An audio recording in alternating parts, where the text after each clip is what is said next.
right, this is Vince Miller. Thank you so much for joining me for our devotional. Today we're in Acts chapter 16. I'm going to be reading verses 6 through 10. Here's how it reads. And they, that's Paul, Silas, and Timothy, went through the region of Phrygia and Galatia, having been forbidden by the Holy Spirit to speak the word in Asia.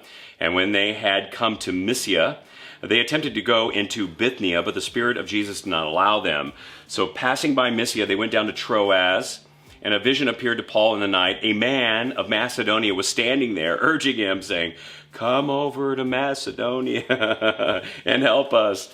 And when Paul had seen the vision, immediately we sought to go into Macedonia, concluding that God had called us to preach the gospel to them. Now, on the video today, I'm going to throw up a map so that you can picture what Luke is trying to communicate about the journey of Paul, Silas, and Timothy as they kind of head west. So at the bottom right, you're going to see two cities that Paul and Barnabas visited on their first trip.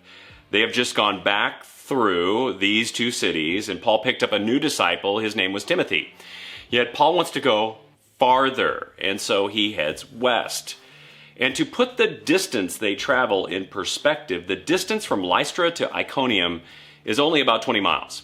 So from Iconium to Troas, you have about 400 miles.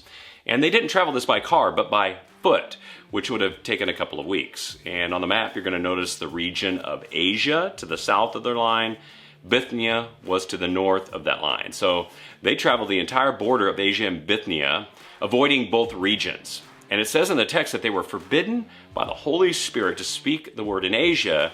And when they had come to Mysia, they attempted to go into Bithynia as well, but the Spirit of the Lord didn't allow them to do it. Now, there are several reasons why I think it's important to see this today. First, we don't really know why there was this disallowance by the Holy Spirit. But there was probably a reason, because God's got a reason for everything. Second, we also don't know how the Spirit communicated this to Paul or to Silas and Timothy. That I would love to know, actually. But third, there's an excellent lesson in this. You see, sometimes God gives us a calling or a vision or a mission, and it may be clear. But how we're supposed to accomplish that vision ain't so clear. Remember, Paul's first missionary journey was fast-paced and action-packed, yet this one starts with a long, hard walk of doing nothing for a couple of weeks. Now, I'm sure Paul anticipated traveling into Asia or Bithynia along the way, but as we learn here, he was prevented. Yet these men just keep walking. They stayed on mission, actively listening to the Holy Spirit. Do you see that? You know, I bet sometimes you have a plan too. That you have planned to accomplish something that you felt you were called to do. But that along the way, there was something that prevented you, creating this cavernous gap between the calling, vision, and mission, and the ability to accomplish it. I'm just guessing that that's happened to you somewhere along the lines of your life. You know, but this gap can be frustrating, if not irritating, causing us to question our calling, vision, and mission. But I love what these men do in this instance. Even though we don't know exactly why it happened or how it happened, they just keep listening to the guidance of the Holy Spirit. That little thin red line on the map today represents 3 men who spent 2 weeks together getting trained by the Holy Spirit. And I bet while they were on that line, there were moments Silas and Timothy especially questioned their new calling, vision, and mission, even traveling with Paul. But together, they just kept walking that thin red line, listening to God one step at a time.